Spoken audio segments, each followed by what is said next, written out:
Hey there, and welcome to Throw Up Thursday. I'm your host, Dr. JJ Kelly, the punk rock doc. I'm live. Hello. Welcome to Throw Up Thursday. I'm your host, Dr. JJ Kelly, the punk rock doc. And you know, all day I've been wondering, will Olivia even be joining us today? I mean, I have not heard a peep out of that girl. And you know, for those of you who know me, you know that means big trouble. Somebody's probably getting an ass kicking today. And hello? Oh my God. Hello? I've been here the whole time. That was something Olivia insisted on. I, being made of love, said yes to it. So yes, we are together today. We have to stand too close because we can't make the...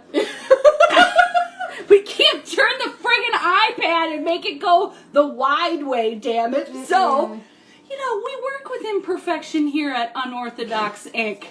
We are all about embracing the flaws of life or the seemingly uncomfortable things. So welcome. Hi, Sam, Corey, Grace, Erica. Who did I miss? Ooh, there's somebody I don't know. All right. So, hello. Hello. If you have questions for us, you are welcome to put them in the comments box and in that thing that says questions. Quit fucking saying hi to each other. Why don't you say hi to us? Right, exactly. You never say hi to me, Sam. That's right, Sam. You never say hi to Olivia. Yeah, they're still talking to each other. Oh. I'm going to kick both You guys should get your own asses. Yeah, exactly. Hi, Megan. Welcome. Okay. So, there's Caterpillar Soup. That's Sasha. Sasha, we're going to do a little experiment with Sasha. He's going to ask his question live. We'll do that in a second, right? Yeah. Do you want to go second? Yeah. So we'll do a question here first, Okay. and then we'll bring Sasha into it. Or it might not work. We'll give it a shot. Okay. All right. Olivia, okay. do you have a question for us? I do have a question for us. I guess we should talk to each other pointing forward. Okay. Or should we look like this? That's no. I don't No, like that. that's too weird. We're gonna figure it out. Okay. First question from a friend. So they said, I'm feeling a lot of self-imposed pressure to have fun now that things are opening up, and I feel guilty whenever I decide to stay in, even if it's what I actually want to do. I have this thought in my head, I have to do as much as possible in case things close down again. What are some... Earnestly trying to give someone help. I know, I'm sorry, getting friend. Yes, okay. I have this thought in my head I have to do as much as possible in case things close down again. What are some ways I can be easier on myself and deal with this? Shit, in case things close down again? I hadn't even thought of that. Thanks a lot, friend. I was just thinking about how everybody's with you. Everybody's feeling what you're feeling. This reemergence, you know, from the cocoon is sort of like, I don't know, how do you feel? I'm like kind of overstimulated pretty quickly when I'm out, yet I'm still like, I'm out, woohoo, you know, like you can't fucking put chains back on me. I'm not thinking about it closing down again. No, let's just not even think about that. That's too much. Yeah. So don't future trip. I say take it easy on yourself. I mean, I think the reemergence from COVID is much like the advice during COVID, which is cut your expectations of productivity in, I gotta get rid of this gum, in half. In half. At least in half. Like, don't shut up. No, Megan's matching outfits. Oh! Do we? Oh. We striped. No, didn't plan it. Anyways. So... yeah, cut your productivity expectations in half because you're getting used to life again. So just like mellow with it. If you want to stay home, stay home. If you want to stay home and then you figure out you wanted to go out, well, either just go out late or just note to self, okay, that was one of those where I was just having an initial like, nope, But then I did want to go out. So next time I'm going to assess it, slow that decision-making process down, and then maybe next time I'll choose to go out instead. Hey, Astrid. So do you have anything you want to say about it? Yeah, I can relate to this question a lot of just wanting to have... Look at me here. I know. Wanting to have like as much fun as possible and then being really exhausted, especially because I'm like not used to being around as many people or sounds or activities, and trying to hold space for like the fact that it's not like there's been a year of less activity, and so it's going to take time to work up to where I was before. Look at these. Oh my God. Oh my God. Do that for yourself. You'll be wanting to go out and have everybody see That it. is true. I did this before a night out where I was like, oh, I'm kind of tired. And then I was like, well, now everyone in the world needs to see my nails. But at least having compassion, and it reminds me of like that feeling of when you're a kid and you've been in the pool for like hours and your like lips are turning blue and you're really cold, but you still want to be in the pool. Oh my God, that was me always. Hi, Allie. Yeah, and you're like tired and you need to get out of the pool, but you're like, I still want to be in the pool. Oh hell yeah, no, you can't make me go out of the pool. Even though your lips are like not a human color. I'm fine. Anymore. What? I'm fine. What? Yeah, It that reminds was me totally of that kind of feeling. Oh, that's an interesting sort of. You got to get out instead of get. Yeah, that's interesting. Mm-hmm. I second that. Don't force it. You know. Oh, there's Casey. Hi, Casey. Oh my God. Oh, we have all kinds of stories about Casey. So. Don't force it. You can feel inside of yourself when you're forcing yourself to do something. You can also feel inside of yourself when you're bullshitting yourself to stay home and hole up. Mm-hmm. Like there's a difference between choosing to spend time by yourself and chill out and being too scared to go out. Mm-hmm. I am not you know what? The fear is there. We validate the fear and then get your ass out anyway. You're definitely going to have a good time if you don't mind fuck yourself as like, oh, I'm so self-conscious, and you get like anxiously self-centered while you're out. No. Go out and concentrate on the people that you love that you haven't seen for a while. Focus on them. Ask them how they are. You know how people love to talk about themselves? Yeah. You don't have to be self-conscious and anxiously self-centered. Just go connect with other people. Mm-hmm. You seem like you have something you want to say about that. I'm also just saying or thinking don't fall victim to like New Year's Eve syndrome where every night has to be like the most fun night ever because That's it's like we haven't had fun for so long, so now I have to have the most fun. And if I don't have the best night of my life, then it's bad. Yeah, like I hate that kind of energy is just like, it's just fun to be out. Like try to not set the bar hype. really low. Be like, ooh, I took Bart with Thomas for the first time, and that was exciting just to be on a moving train. Yeah, just being like, ooh, I haven't done this in a really long time, and just try to get excited about the like menial aspects of going out instead of the like, this is a night that I'll remember for the rest of my life, whatever. Embrace the ordinary. Not everything has to be extraordinary. We got to get like used to the ordinary pedestrian stuff of being human beings again. So start there. Low bar is the take home of that whole thing, whatever that means to you. Okay, Sasha, you can try and come in and ask your next question. I don't know. Oh, you can add him? Yeah. Okay, caterpillar. What is it? Yeah. Okay. Send a request to you, Sasha. Oh man, if this works. I don't know. We'll see. Okay, why don't we start to do another one and see, and we'll just interrupt it if he comes in. Okay. So, Joseph. Okay. Oh, this is one that a friend asked me to, and you asked me to elaborate on. Okay. On one of your posts. How do I come in? I sent you a request. You should maybe get a notification, or Sasha, you can leave and come back in, and then you'll get a little prompt that says request to join the live, and then we'll see that and we can let you in that way. Groovy. Thanks, Olivia. Okay, the question is, what's the difference between justified and unjustified shame? And what is this a follow-up of? Well, in the question that the person asked, they said they feel guilty about staying in, unable to join. Why? Uh-oh. Why does this always happen? Okay. It doesn't always happen. We've never done this before. Okay, let's try. Unable to join. It just says that.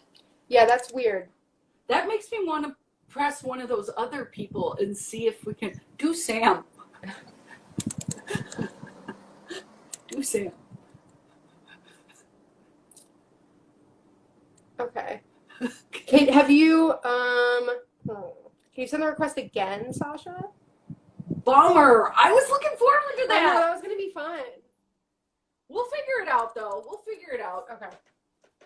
They said they felt guilt about not of deciding to stay in, even if that's what they wanted to do. So that, to me, seems like Oh, it's the same kind of, okay. Oh, you go ahead with the unjustified. Well, so the difference between justified and unjustified, shame or guilt, you can use the words kind of interchangeably, is that justified means that you have somehow crossed your own boundaries or done something outside of your own value system. So if it is in, if it's in, if one of your values is to be honest to people and you lie to somebody and you feel shame, usually that means that it's justified. But if Sam can't join, why can't anybody join? Damn it. Annoying. Okay.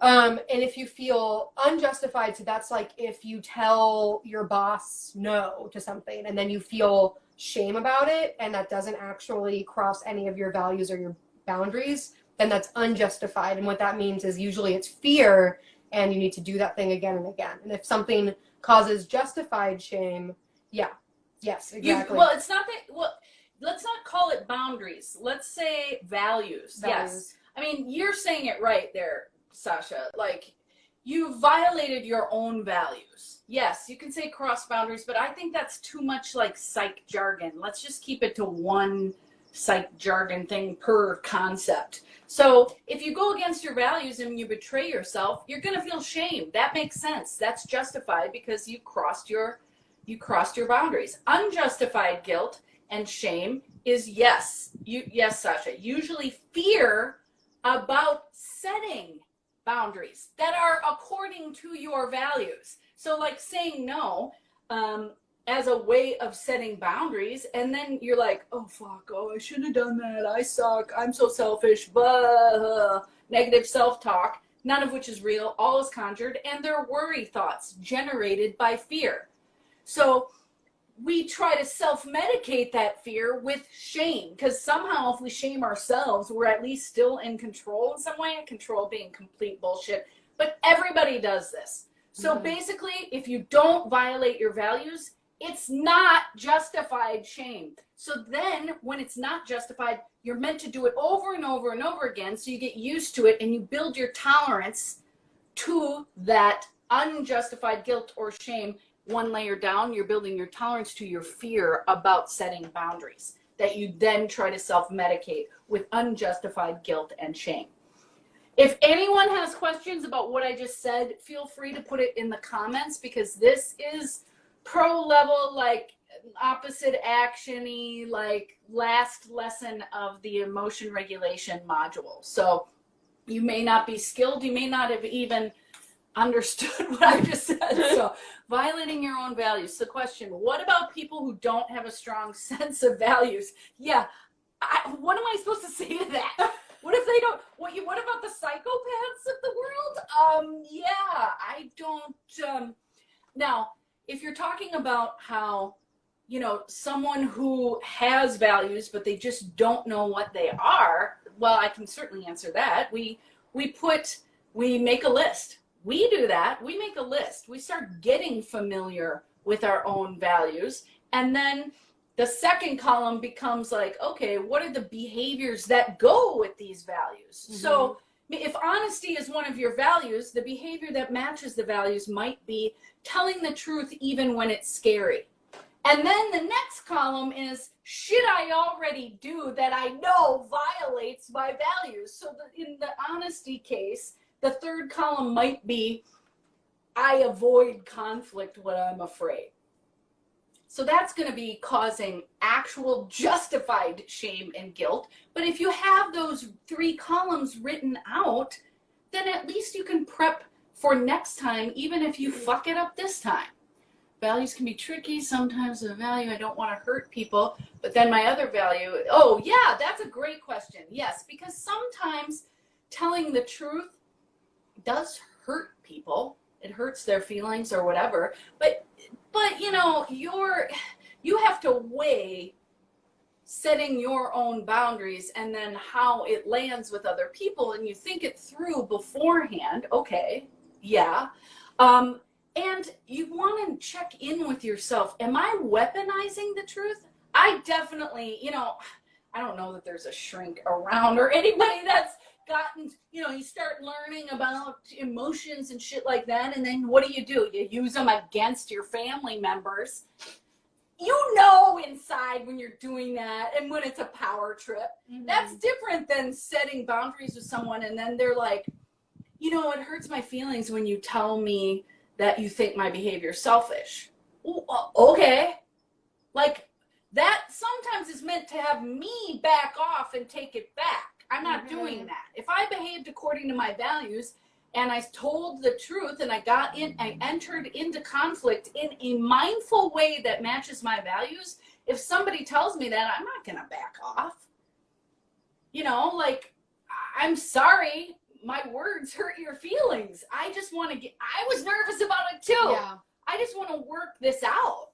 Mm-hmm. Shit, I already do. I avoid conflict. Yeah.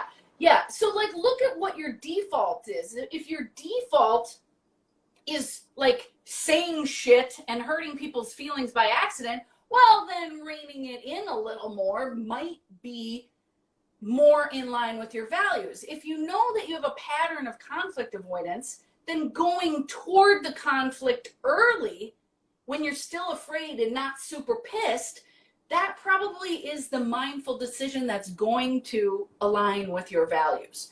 I really strongly suggest to everyone, we're all afraid of conflict. And conflict really, a lot of times, if you spend enough time with somebody, you guys are going to get into conflict. It's not always destructive, particularly if you have some emotional intelligence skills.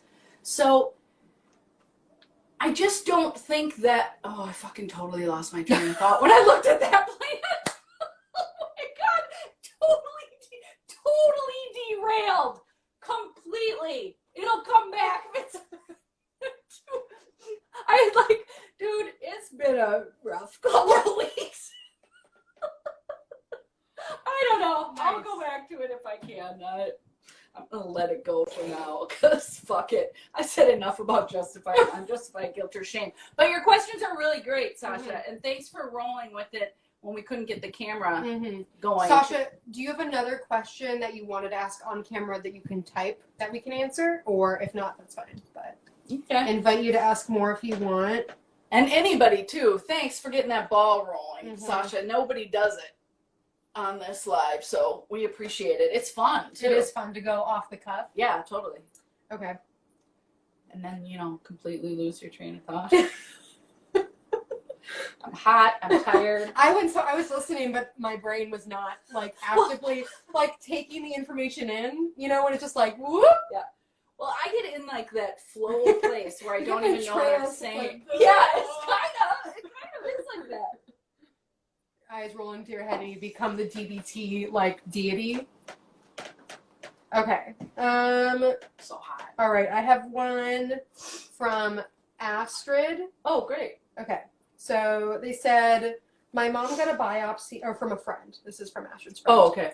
My mom got a biopsy for her lump on her thyroid and is getting surgery soon. Aww. We're not sure if it's malignant or not, but she's going to have to get it out as a precaution. Mm-hmm. Do you have advice for staying calm and or dealing with how scary this is? Oh, totally. Because this happens in life over and over.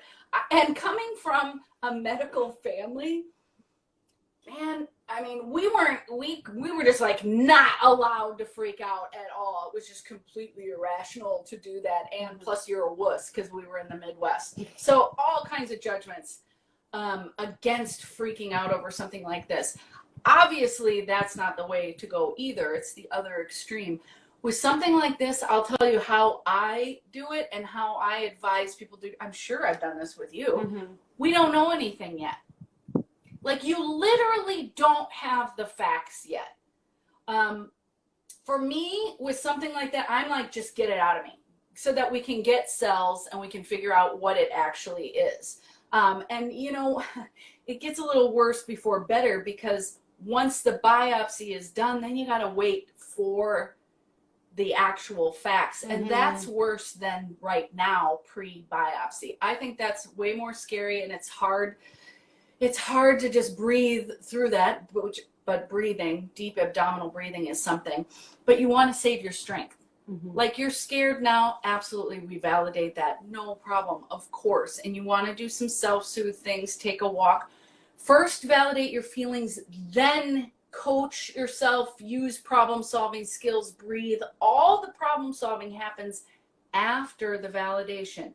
Validation, again, is simply naming your emotions. I feel scared. I feel a little sad, too. You know, I kind of wish I could do something, even magically. Like, we get a lot of magical thinking around stuff like this, and that's okay, too. It's just because you're scared. So save your strength by not freaking out so that you can be a support to the person getting a biopsy when they're freaking out. That's what we're really meant to do for people, right? We're not supposed to spin out in our own freak out. We want to be there for them.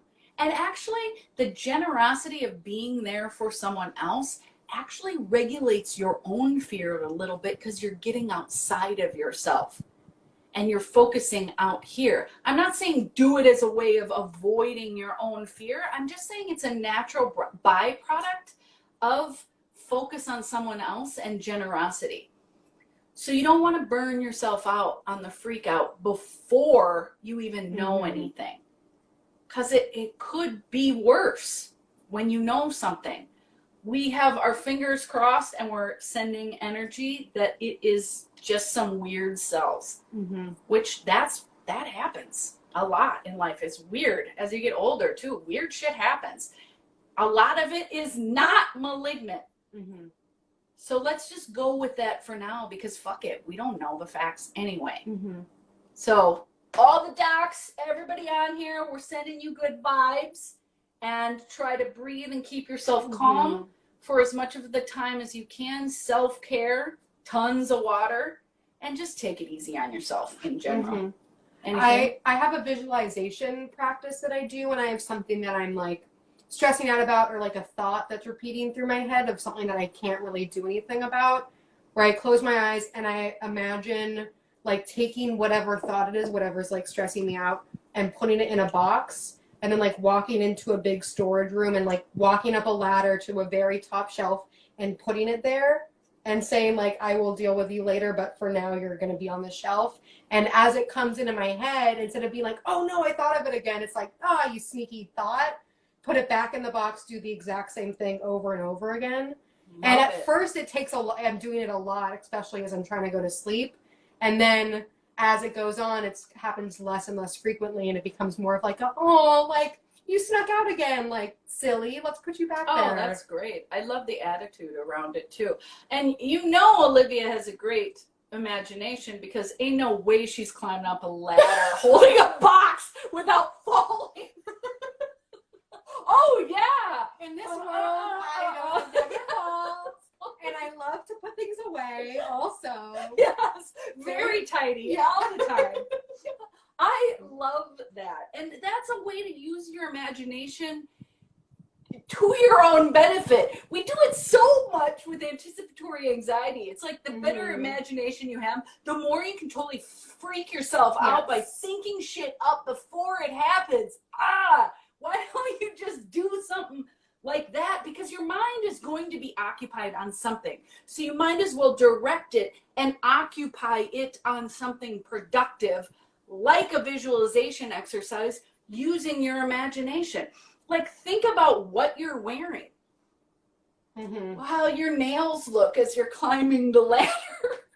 You know, like every detail that you can make up in your mind. And if you can get to actual emotions of like joy, calm, gratitude, your body doesn't know the difference.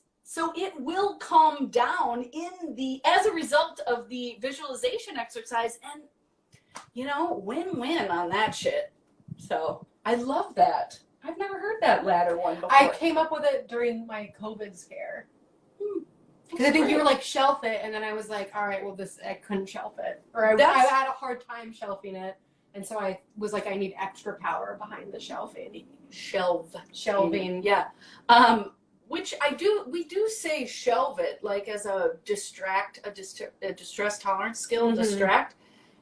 But if you're going to do that, make sure you take the box back down and look at it when you are calm. But you added the ladder. I needed more to do. Yeah.